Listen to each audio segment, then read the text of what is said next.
മലയാള cinema ലോകത്ത് അന്നും ഇന്നും ഉയരുന്ന ചോദ്യം, മമ്മൂട്ടിയോ അതോ മോഹൻലാലോ? പ്രേക്ഷക പ്രതിയും നിരൂപക ശ്രദ്ധയും ഒക്കെയായിരുന്നു ചിത്രങ്ങളുടെ അളവുകോലായി മുൻകാലത്ത് കണക്കാക്കിയിരുന്നത്.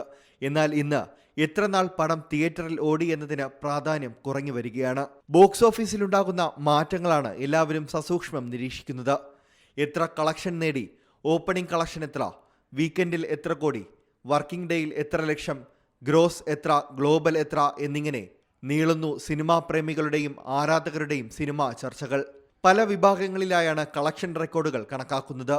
റിലീസിന് കൂടുതൽ കളക്ഷൻ നേടിയ ചിത്രം മോഹൻലാൽ നായകനായ മരയ്ക്കാർ അറബിക്കടലിന്റെ സിംഹത്തിനാണ് എന്നതാണ് ബോക്സ് ഓഫീസ് റിപ്പോർട്ട്. മമ്മൂട്ടിക്ക് ഇക്കാര്യത്തിൽ 4ാം സ്ഥാനമാണുള്ളത്. മരയ്ക്കാർ ആദ്യ ദിവസം ആഗോളതലത്തിൽ നേടിയത് 20.4 കോടി രൂപയാണ് എന്നതാണ് IMDbയുടെ കണക്കുകളിൽ നിന്നും വ്യക്തമാകുന്നത്. കോവിഡ് കാലത്തായിരുന്നു റിലീസ്. 50% തിയേറ്റർ ഓക്യുപ്പൻസിയിൽ മാത്രം ഉണ്ടായിരുന്നപ്പോഴാണ് മരയ്ക്കാർ അറബിക്കടലിന്റെ സിംഹം വിജയം നേടിയത് എന്നതാണ് പ്രസക്തി വർദ്ധിപ്പിക്കുന്നത്. അത്ര മികച്ച അഭിപ്രായം തിയേറ്ററിൽ നേടാനാകാതിരുന്നിട്ടും ചിത്രം കളക്ഷനിൽ ഒന്നാമത് നിൽക്കുന്നു എന്നതും കൗതുകകരമാണ്. മമ്മൂട്ടിയിലേക്ക് വന്നാൽ ബ്രഹ്മയുഗം ഓപ്പണിംഗ് കളക്ഷൻ 6 കോടി രൂപയിൽ നേടി. ഓപ്പണിംഗിൽ രണ്ടാമതുള്ളത് ദുൽഖറിന്റെ കുറുപ്പാണ്. ദുൽഖറിന്റെ എക്കാലത്തെയും വലിയ ഹിറ്റ് ചിത്രമായ കുറുപ്പ് റിലീസിന് ആഗോളതലത്തിൽ ആകെ നേടിയത് 19.2 കോടി രൂപയാണ്.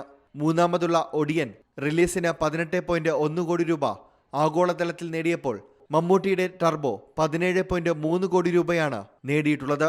4ാം സ്ഥാനത്താണ് ടർബോ. വൈശാഖ് സംവിധാനം നിർവഹിച്ച ആക്ഷൻ ചിത്രം ഓപ്പണിംഗിൽ വലിയ അഭിപ്രായം നേടിയെങ്കിലും ചിത്രത്തിന് പിന്നീട് മുന്നോട്ട് പോകാനായില്ല. Entertainment desk, Zee Malayalam news. ഏറ്റവും പുതിയ വാർത്തകളും വിശേഷങ്ങളും വിരൽ തുമ്പിലറിയാൻ സി മലയാളം ന്യൂസ് എല്ലാ ഡിജിറ്റൽ പ്ലാറ്റ്ഫോമുകളിലും ലഭ്യം.